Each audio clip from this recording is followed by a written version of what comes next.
Welcome to this episode of the Skiff Meetings podcast, a podcast for curious professionals embracing the future of business events.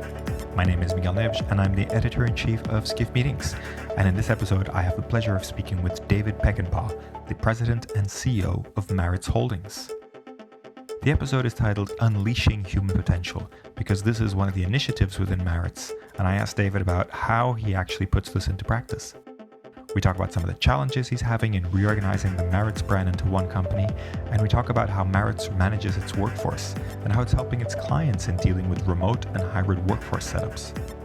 We talk about innovation and design and how that's constantly a part of how Maritz works, and we talk about why David feels that airlines should engage more with the meetings industry. I hope you enjoy listening to this conversation, and I invite you to check out the other episodes of the podcast.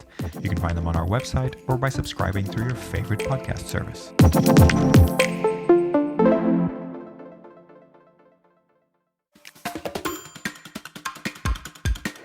Hello, everybody. Welcome to this episode of the Skiff Meetings podcast. I am delighted to be with David Peckinpaugh, the CEO of Maritz.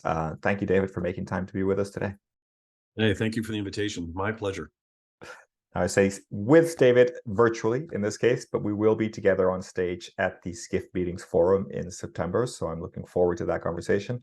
So I thought I'd start by really getting a little bit of an intro to David. And David, I know you've been in the industry something like 30 years. You've been with Maritz for a long part of that as well. I don't want to, give exact dates or anything like that, but you've had a really interesting journey. So I wonder if you could give us, in your own words, a succinct kind of tour of that journey, if you will. And I'd love to start by when you first became aware of the industry. I think a lot of people aren't necessarily, during their studies, et cetera, aren't necessarily aware of events and kind of meetings as an industry. So if you could start there and kind of take us to the present day, that would be great.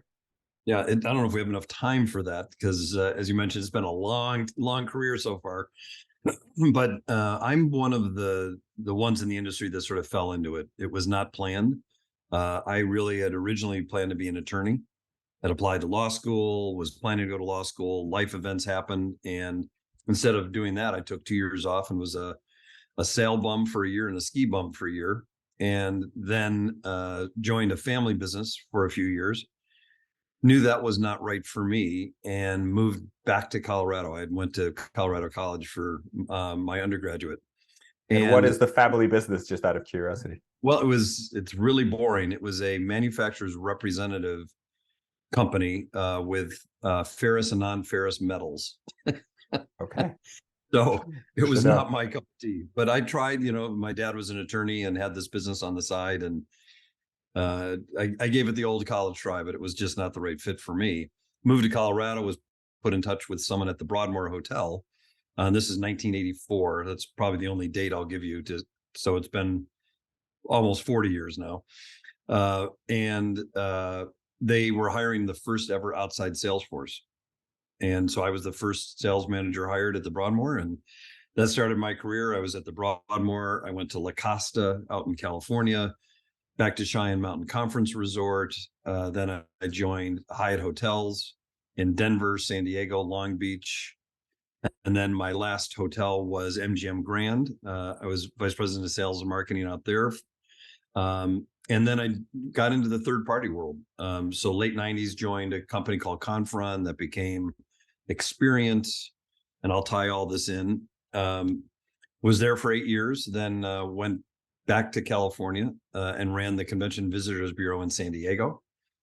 And then was recruited, spent some time with Helms Briscoe, developing some new markets for them, and then was recruited to Maritz 12 years ago. And so I've really it's been a very unusual journey. It's not one perhaps I would recommend to everybody, but it's worked well for me. And I always came with that philosophy of, when an opportunity opened, I wanted to explore that. And if it made sense, I'd take the leap. After my wife and I had children later in life, we'd been married 12 years before we had our first child. Then things slowed down a little bit and I didn't make as many moves, but I moved quite a bit and made a lot of changes early in my career. So I've done the hotel part, third party part, and then the Convention Visitor Bureau part as well. So Kind of unusual, but it's also served me well because I have that well-rounded background really of every segment. I was going to say, I think, you've pretty much covered all the typical kind of components of the industry. Are there any areas that you would have liked to have explored more, or you're curious about kind of learning more about?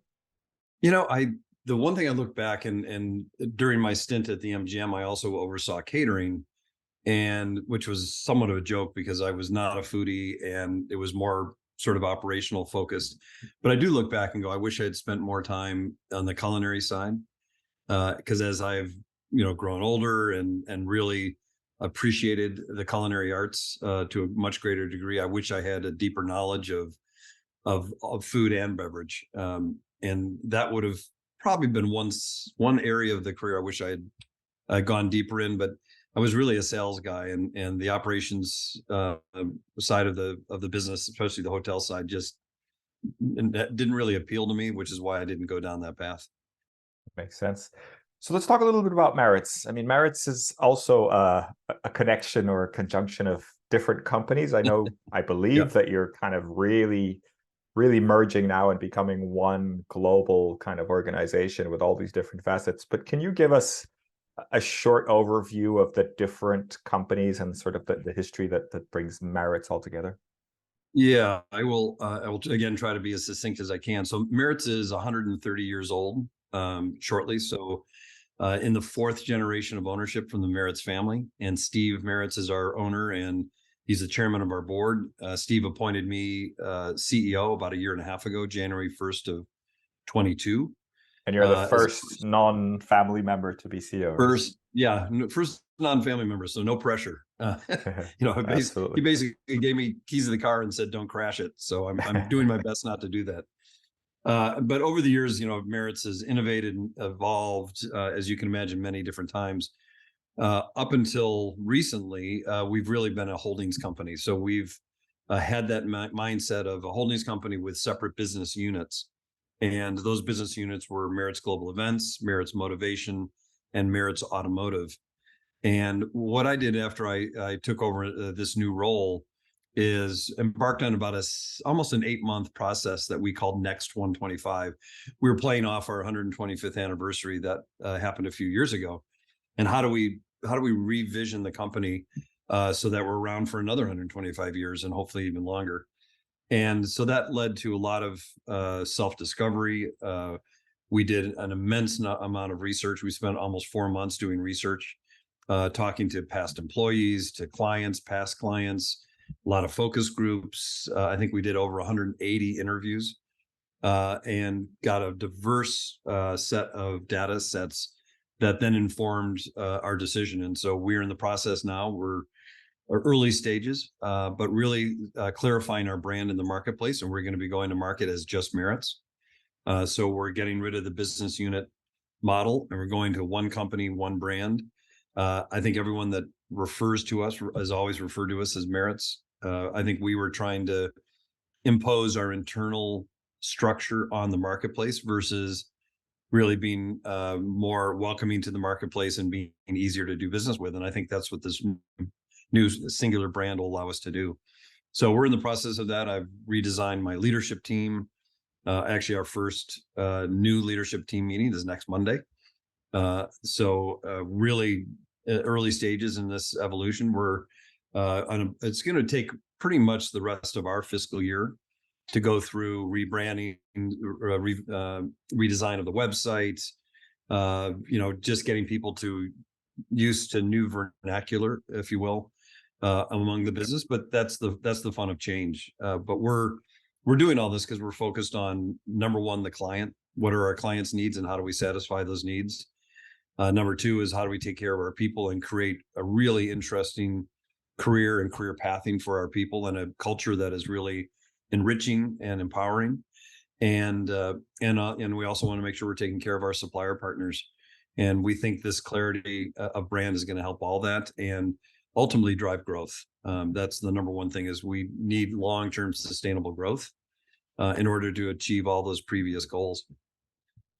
I'm really happy to hear you say about the not imposing the company structure on the clients and the public in general. I think that is in my mind, a mistake that a lot of companies do. You see that on websites, you see that in marketing materials. It really doesn't matter which department someone's at.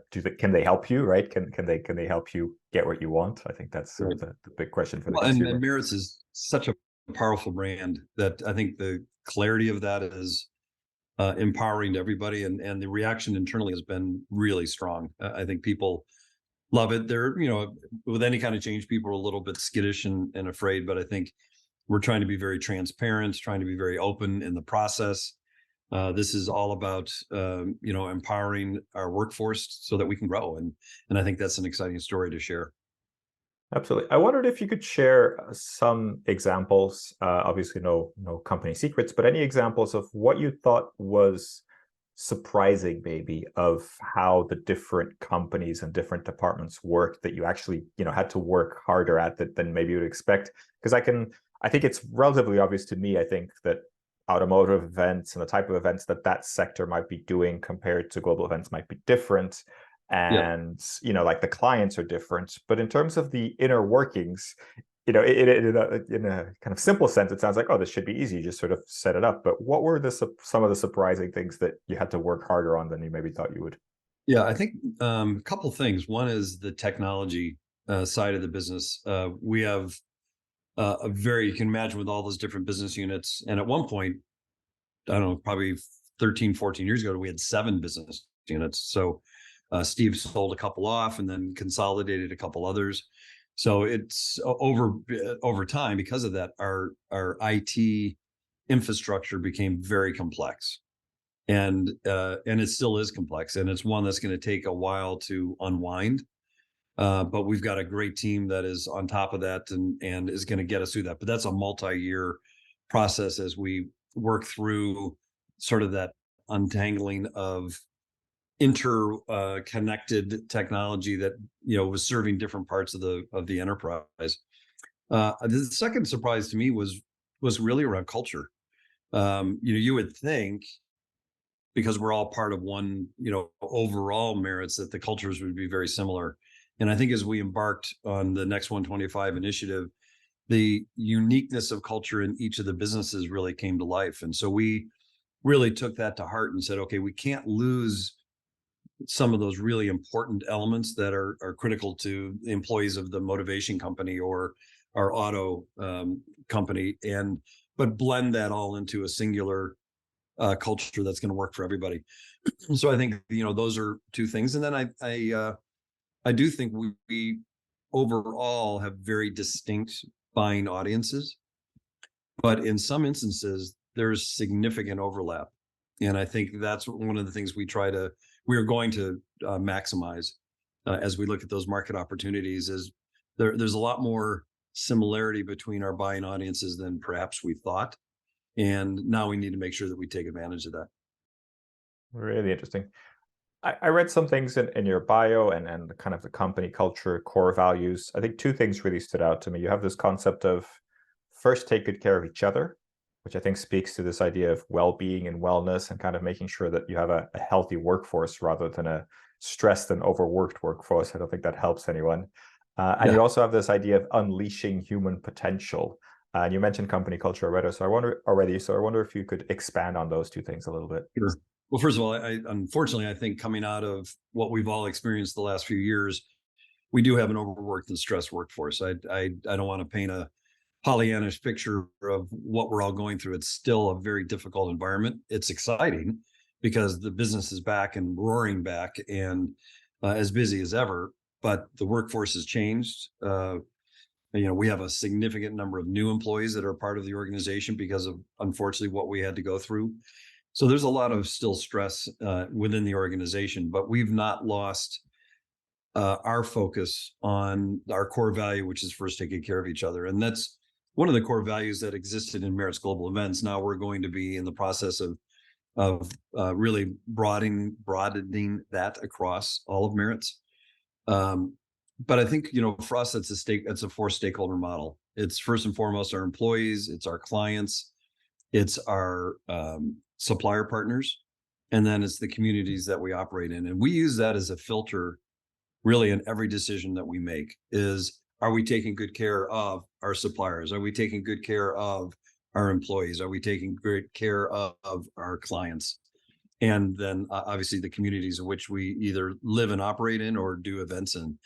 And so that's really critical to us. And what I've always enjoyed as a leader is having a core value that everyone, that it resonates with them.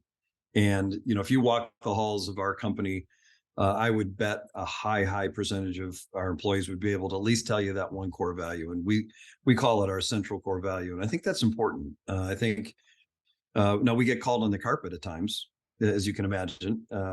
It's like, okay, you made that decision, that didn't take good care of that individual or that situation. And we have to take that to heart. We need that feedback. But it is something that we really do strive for. And if you look at what we do, we're a company that empowers and inspires people to drive better business results. I mean, that really, no matter what audience we're talking to, whether it's a client, it's an incentive program for an employee program, or it's a travel program. At the end of the day, that's what it's about: engaging and inspiring people to drive better business results. And that, to me, is all about unleashing human potential. And so we, as an industry, have a unique opportunity to touch people emotionally. We can change behavior and impact behavior, and thus we can change results for the organizations that are investing in these programs. And so we've really simplified it down into unleashing human potential. Every opportunity we have to interact with one of our clients' guests is an opportunity to unleash their potential. And we take that to heart, and we put that into our design practice. And it's core to everything that we do as we look at how do we do that? How do we, if we're planning one of our own internal events, how do we look at that as an opportunity with each of the audiences there to truly help unleash their potential, no matter what that is? And everyone is unique, everyone is different. So we have to design with that sort of a mass customization in mind, if you will, when you're dealing with events and event design. I think these missions and values, I think they're very important with all companies. Do you have any examples that come to mind of this idea of unleashing human potential? Because it sounds like a big mission that can apply to absolutely everyone in every situation. Very esoteric, for sure. Exactly. But do you have any examples that come to mind of, I don't know, somebody that's changed roles, or somebody that you'd really helped, either a client or internally, or anyone, where you can really kind of synthesize that into a concrete example? Yeah, I think,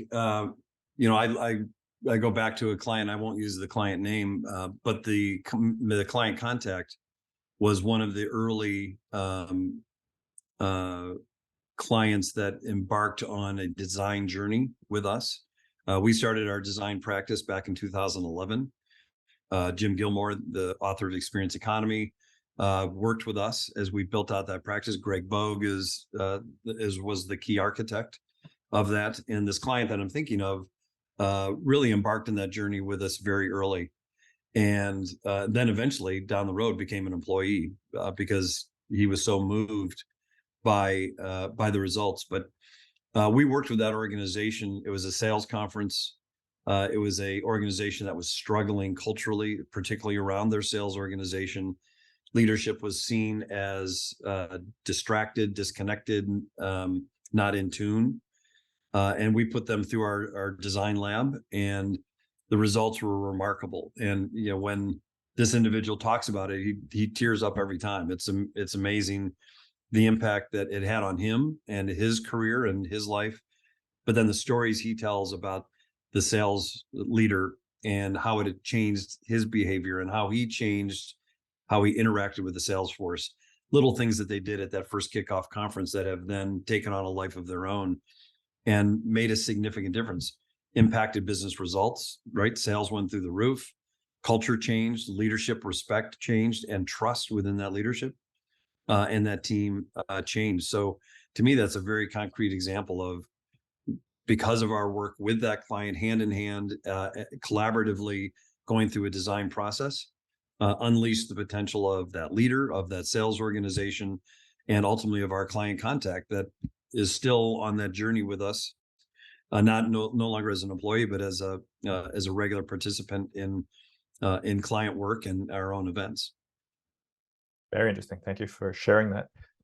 You mentioned already a little bit about company culture. Just curious about how Maritz is working on the remote working side of things. How are you dealing with the people in the office, working from home? What kind of freedom are you giving your employees? Yeah, it's interesting. I did a presentation 6 or 9 months ago to the whole company, and we did a heat map of where our employees were based 10 years ago and where our employees are based today.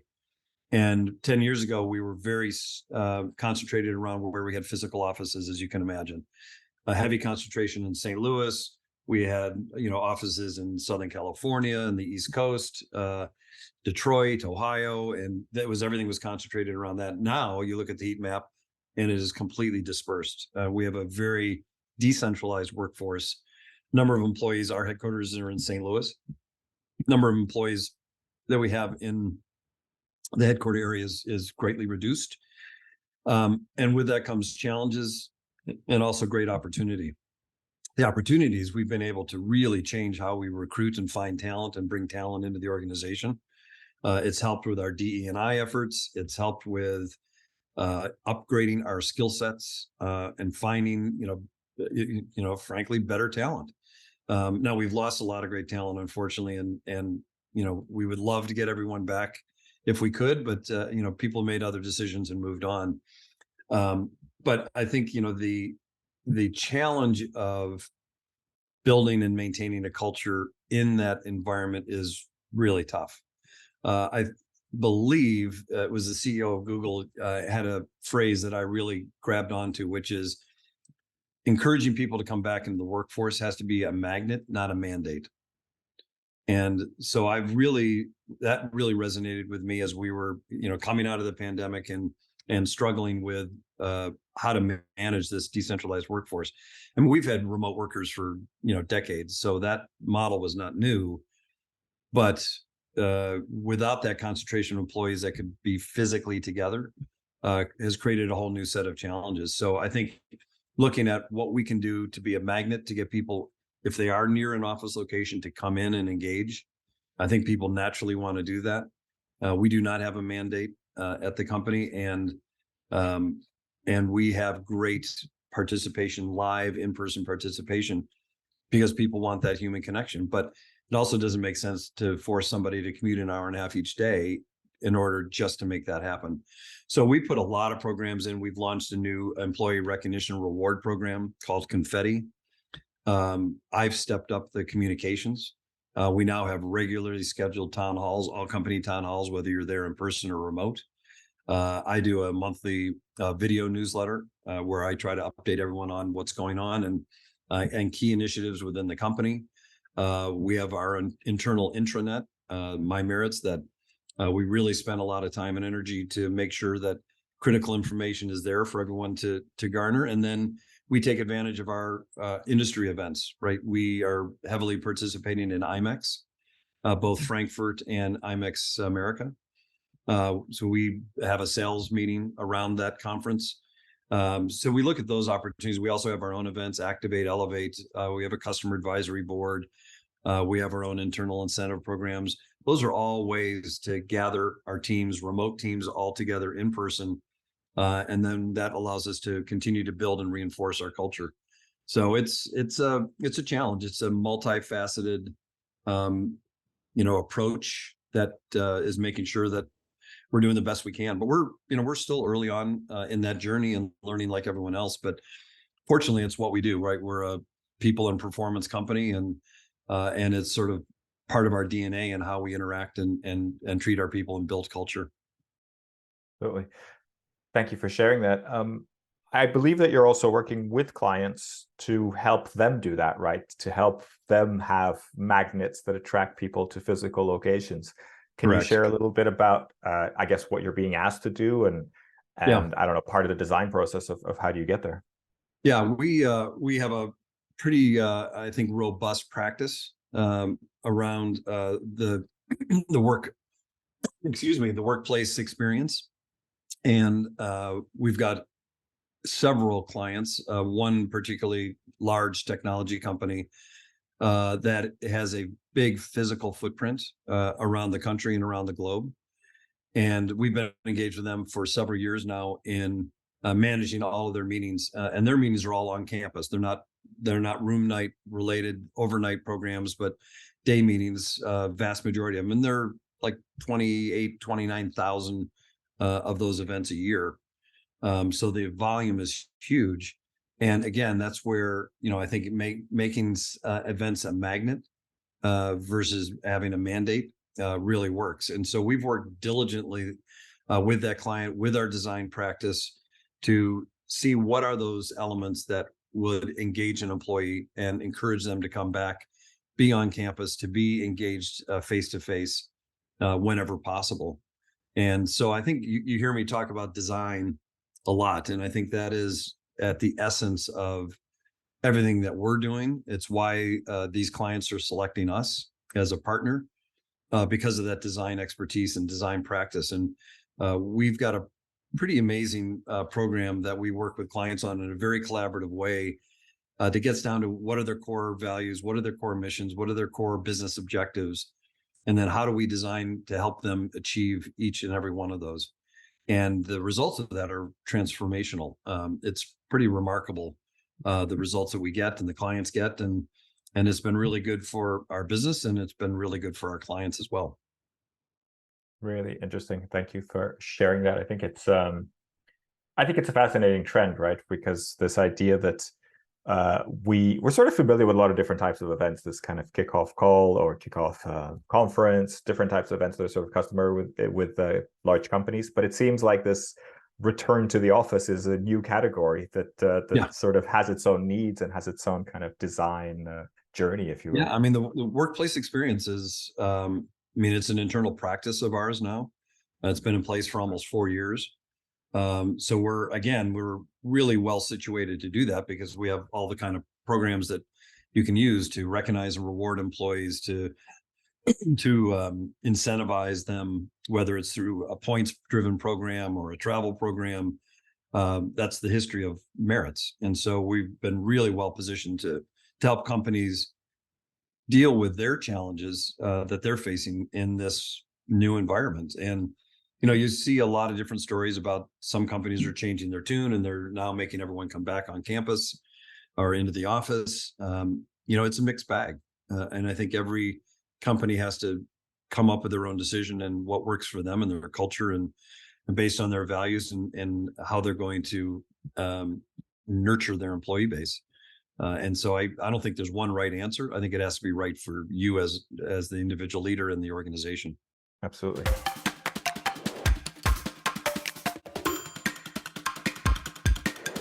You mentioned already the design processes that you have, and I know that you're working on something new or you've worked on it, but you're sort of fine-tuning it still, and I think it's something that Greg's been working on. Tell us a little bit about this kind of new design process or new design initiative, and I assume that you're already using it with some of the clients. Yeah, it's the practice has been, again, we started with Greg and Jim Gilmore and others back in 2011, so it has a natural evolution to it. So it is constantly changing. So what we do today is very different than what we were doing 6 months ago or a year ago, and that's based on iterative design. We've got a pretty robust innovation practice. That innovation practice then informs design. We have a robust data decision sciences practice. That data then informs design, and so everything feeds into that, which then drives the evolution of that practice. And now we have new entrants like AI, which has been around for a while, but has suddenly in the last 6 months or so really exploded. Obviously with ChatGPT and all the dialogue that's going on with that. But AI and virtual reality has been around for a while, and we've embraced that through our innovation practice and then our design practice. So we use our own events as our beta test sites and sort of our guinea pigs. And we have 2 events coming up this summer and fall, Elevate and Activate. One is a supplier event, the other is a client event. And we roll out new initiatives, new new ideas and new design concepts at those conferences. And so we hope we surprise and delight our audiences. They always know it's a bit of an experiment. And so I think there's a little bit of grace that is given to us. Last year at our last conference called Next Stand, we tried to really shake up the model. There was no keynote address. I did an opening address on video, and that was sent out in advance.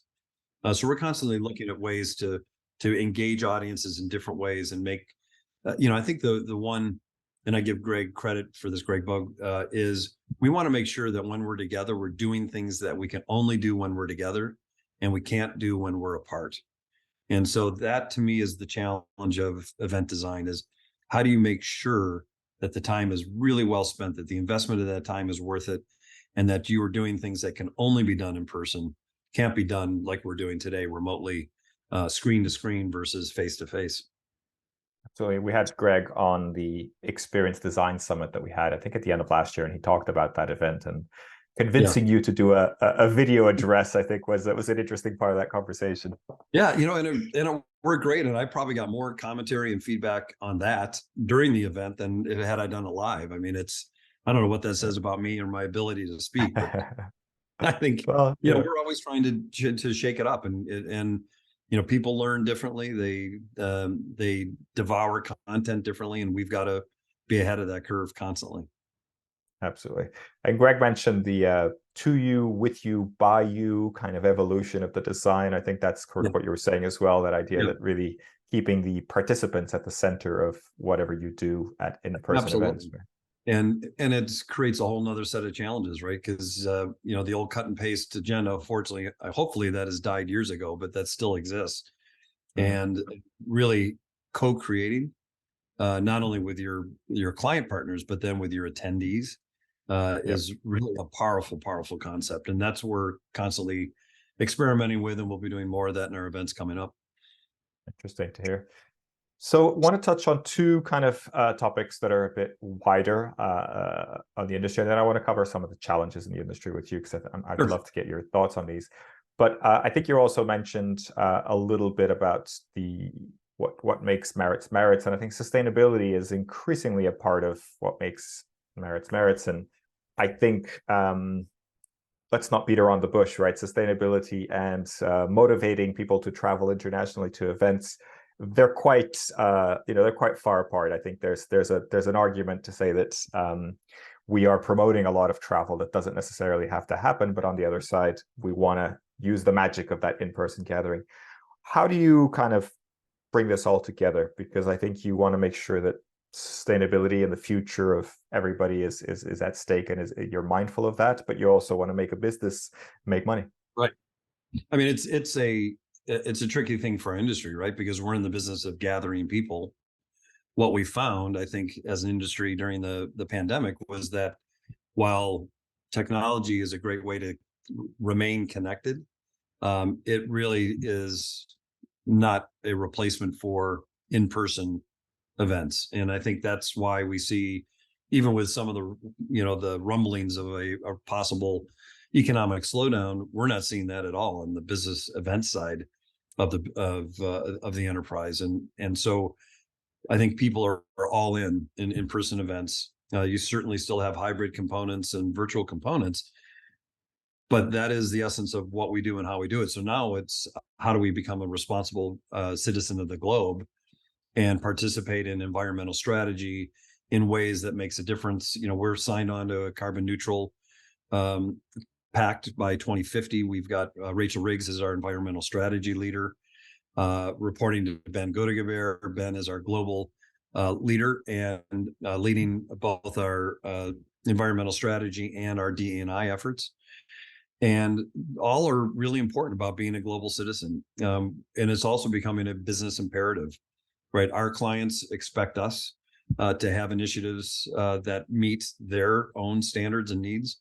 And we have our own standards and requirements of who we work with and our supplier base. And so I think it's that collaboration as an industry to work towards solutions that make sense. I think is really a logical path forward. You see airlines going to biofuels. That's really exciting. That's going to make a big difference. More efficient airplanes is going to make a significant difference. But we've got to continue that path. And I don't think we have all the answers now, but I am encouraged on the path that we're on and the ability that as an industry, we can get to that carbon neutral positioning sooner than later. I think 2050 seems like a long way out. It's probably not, it's going to go, certainly it's going to go past my career and possible life. But I think we can get there sooner with the right concentration of the brains that we have in this industry and the initiatives that we have underway that I think are going to help us solve that. So I think we've got to be part of the discussion. We can't be defensive, and we've got to activate ourselves so that we are driving the decisions forward and not being the recipients of decisions that we're not going to like. And that's why I think, initiatives coming out of Meetings Mean Business or ICE or other, initiatives are really important, because we need to be driving these solutions and not being reactive, but being proactive. Do you ever see that, virtual events or not gathering people in person is part of the solution that Maritz would propose? Oh, yeah. I mean, I think we still have a virtual practice. It's died down quite a bit over the last 2 years. But we're not ignoring that at all. And, we have some really interesting AI initiatives underway and have already rolled out a VR initiative around trade shows and a way to extend the life of trade shows in a very unique way. So we're not ignoring that at all. I do think as we see technology evolve, you've started to see holographic approaches at events in order to bring in, usually it's 1 or 2 people, it's not a whole audience, but, I think technology is going to continue to evolve and bring new options to us. And so I think we have to keep, our eyes and ears open on that. But right now, I still think the in-person event is king. It's what people want. It's where they get the greatest value, and it's where their investment of time has the greatest return. You mentioned AI already a few times. I wanted to get any more details that you have, or any sense of expectation of where you expect it to go. I mean, it's developing at such a rapid rate, so I'm not expecting you to have the exact crystal ball, but I'd love to hear your thoughts on that. Yeah, we've spent the last year with our innovation team and our technology teams really trying to understand the landscape. As I said, we've been involved in various aspects for quite a while, but the evolution of it has been so fast over the last 6 to 9 months. We have a board meeting coming up in August, and we have a whole session at that board meeting dedicated just to AI and the impacts on the business.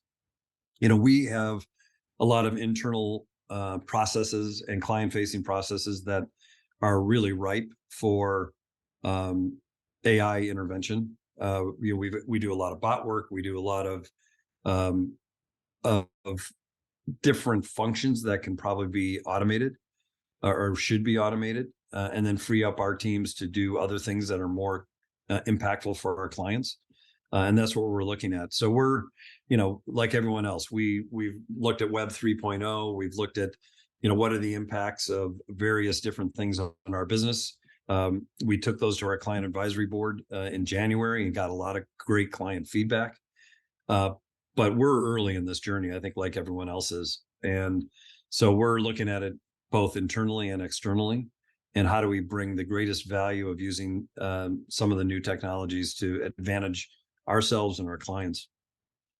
Absolutely. I think that's a great position to be in, and trying to figure things out, right? Kind of. Yeah, that was my subtle way of saying we're still like everyone else trying to figure it out. Absolutely. I think we all are. So wanted to kind of go bigger picture and talk about some of the challenges in the industry. And I correct me if I'm wrong, but I believe that commissions are not something that Maritz relies on heavily. I don't know if at all. I remember speaking to Steve O'Malley about this, and he was saying that it's something that was kind of not so much part of the picture as with other companies. And you mentioned some third parties, etc. I don't know if that's a challenge that you talk about a lot, but maybe let's start there, but also cover any kind of big challenges that you're seeing ahead. We've discussed sustainability and a few other things, but of course, I'm sure there are things that worry you more than others. Yeah, I think, the commission model was ripe for change. We've known that for a long time. So when Marriott made their change, I've lost track of what year it was, 2019 or somewhere in there. We were prepared for that. We've got different sides of our business that use commissions in different ways, but that has evolved and it's evolved significantly over the pandemic, because if you weren't doing events, you didn't have hotel rooms being consumed and you didn't have commissions. So we've changed our business model significantly. It had already changed on the corporate side of our business, but then it evolved much more on the association side.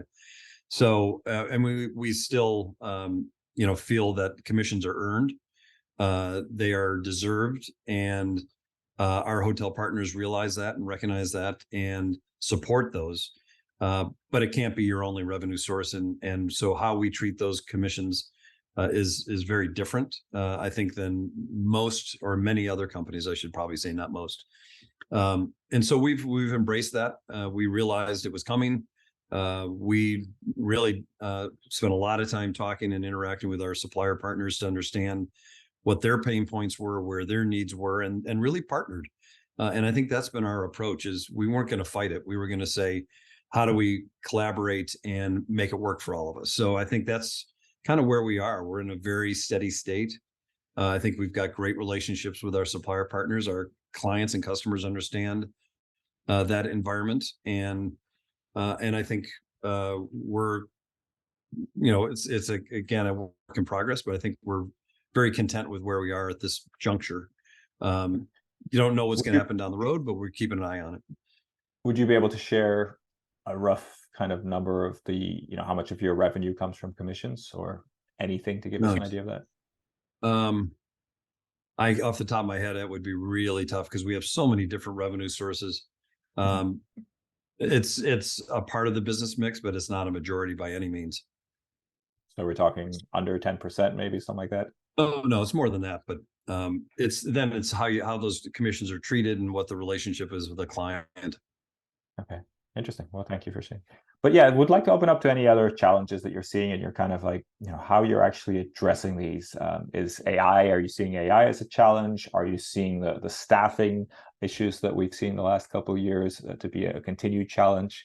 Anything keeping you up at night? Yeah, I think the biggest, AI, I think, is an opportunity. I think you can look at it in both ways, but we look at it as an opportunity. How do we maximize that for use to benefit our people, our employees, and our clients? So we're excited about that. We're our innovation practice again is really pushing that envelope, and so we're excited about the implications that can have for our business. I think the number one challenge, and I don't think it's anything new, is talent.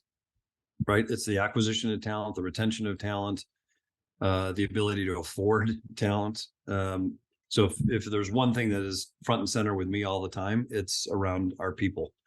And obviously we're a professional services organization. Our people are our assets. They walk in and out our doors every day, and they're critical to our customer relationships, our supplier relationships. And but it's a tricky environment. The Great Resignation, I think that has settled down quite a bit. We don't see nearly the amount of movement that we had just like 18 to 24 months ago. But the cost of talent has gone up significantly, is outstripping revenue growth for the most part. And that creates a business challenge. So how do we continue to make sure that we're getting the right people in the organization, we're keeping and retaining those people, recognizing, rewarding their efforts, providing career pathing and career growth for those people, and have what we've enjoyed for many, many, many generations, which is long-term, empowered, happy, fulfilled employees. And that's our number one goal. But it's tricky. It's we're in an environment where we're not selling widgets, where I can change the price of a widget today and see the benefit of that within 30 days. We have long-term contracts. We don't have that kind of price flexibility that other industries do. And so we've got to work within those realities. So that's, to me, the number one challenge. And then I think you've already covered some, which is the whole environmental strategy, the impact of sustainability, DE&I, what that means long-term for the business, and how do we engage in that conversation and be proactive versus reactive, which I already covered. Well, thank you for going there. Can I throw in one other, of course, yeah. One other challenge that I do think is front and center is the airlines. I think Tell me more. Well, I think sometimes we tend to, and even some of the airlines don't even consider themselves part of the events industry or hospitality, right? They're a transportation, an intermodal solution. We've seen some change in that, but obviously the travel experience right now is really tough. We survey virtually every event and all of our guests, and the number one challenge they have is with the airline. It's the scheduling, it's the ticketing, it's the customer service, it's the experience. It's tough. It's a tough environment, and I think our industry is, we've already talked about the environmental aspect of it, but if we can't get people in the air, we can't get people to the events. It is really critical. And so it's good to see the airlines engaging in meeting to mean business. I think that's a real positive. And we need to continue to reach out and work with the airlines so that their model is healthy, but starts focusing more and more on the customer experience, because it's tough out there. And it can be really exhausting for the traveler. Absolutely. I think a lot of us are feeling that or have had experiences. I think my colleague Andrea Doyle was on the way to DI and had a 9-hour delay, I believe, something like that. So it's a tough one. But you mentioned kind of airlines getting a bit more involved. What would that look like ideally? Because I can kind of see it from both sides. I don't know how involved airlines normally are into the different kind of I guess sectors or way, feeding the airline industry. But what would you think that ideally would look like? Yeah, I think, we're an interesting incubator for that, because we still have an internal guest services organization that does airline ticketing. We don't outsource that as part of our sort of our DNA.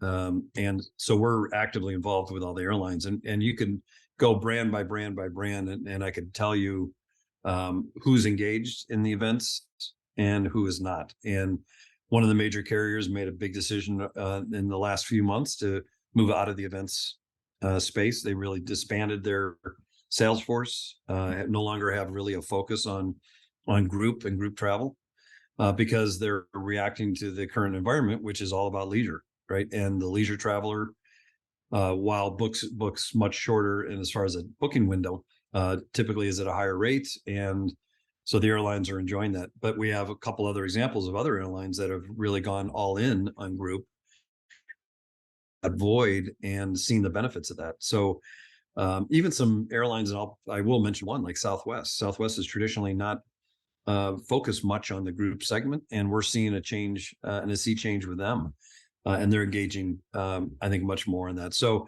I think their recognition of the power of group travel, what it can mean, you can get those blocks booked far in advance. It gives them that base of business that they can then build on.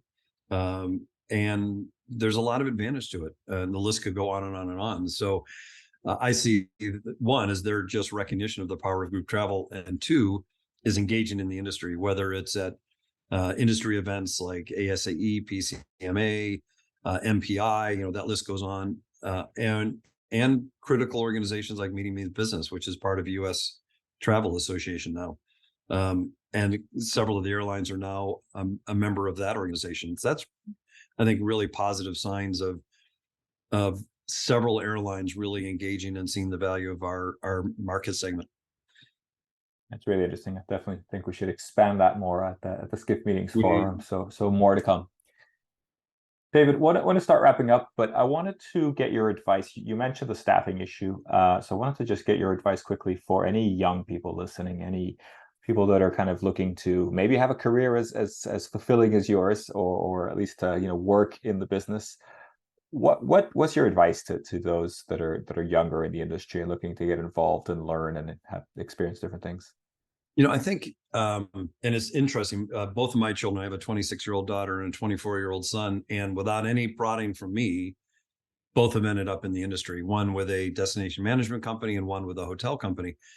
And And what has been interesting for me to observe, and this is my little microcosm, the bigger picture here, is this is an incredible industry. I've been able to have a career that I never expected would have been very different had I been an attorney. The things that I've been exposed to, the variety of opportunities that I've really engaged in, is very unique. I have a lot of friends in a lot of different industries, and they hear what we do, and they're like, "That sounds amazing," and it is amazing. So when I have an opportunity to talk to let's say a hospitality program, I think the pandemic scared a lot of people away because they saw the impact. But a lot of people went to technology. Well, that didn't prove to be all that secure, and so every industry is going to have its ups and downs.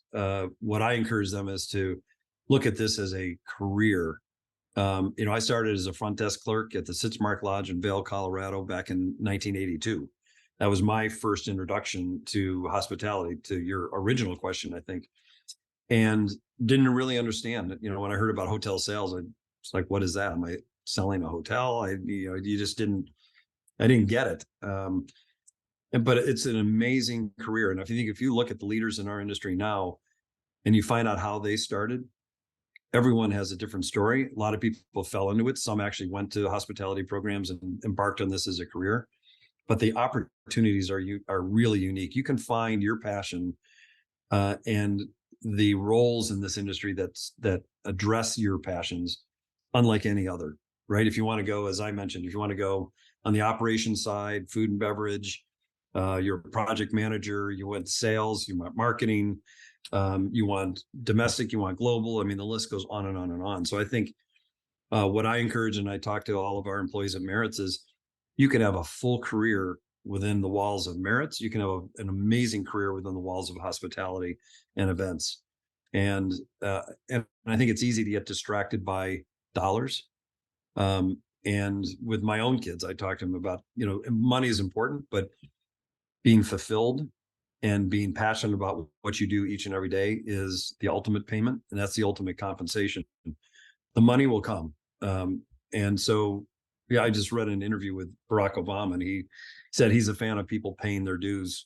And that's not real popular with some of the newer generations, but I think it's still very appropriate and applicable. Is, get in, learn, work hard. Number one thing is network, right? Join an organization, whether it's MPI, PCMA, ASAE, SITE, all IAEE, the list goes on and on and on. Get involved, learn, network. Every one of those jobs I mentioned in my career happened because of a relationship I had built in one way or another through that individual network that I built, and so it never ceases to amaze me of how that pays off over time. And you may not know it today, but it'll surprise you tomorrow. So get involved, roll up your sleeves, dig in, work hard, and it's an amazing industry to build a career in. Excellent advice. Thank you for sharing. Want to wrap up with the last question that we ask all our guests. If you could recommend someone else that we should have on the podcast. I think you already heard me mention a couple names. I mean, I think Greg Bogue, he's our Chief Experience and Brand Officer. Greg is one of the unique minds in the industry, and he's been a true innovator and a pioneer, I think, in event design. Jim Gilmore is someone that we've partnered with for decades. Jim is an amazing brain and intellect and designer. And he's really helped us evolve and build our practice forward. Those are two that I think would be really powerful voices for this podcast and bring a different perspective. And I think would be strong recommendations, one internal and one external.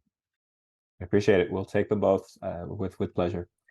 David, it's been an absolute pleasure to speak to you. I hope everybody listening enjoyed the conversation as much as I did. As I said, David will be with us at the Skip Meetings Forum on the 27th of September in New York City. So if you're interested, let us know. David, looking forward to seeing you there, and wishing you all the best in the meanwhile. Thank you, Miguel. Yeah, thank you. And I look forward to seeing you in September.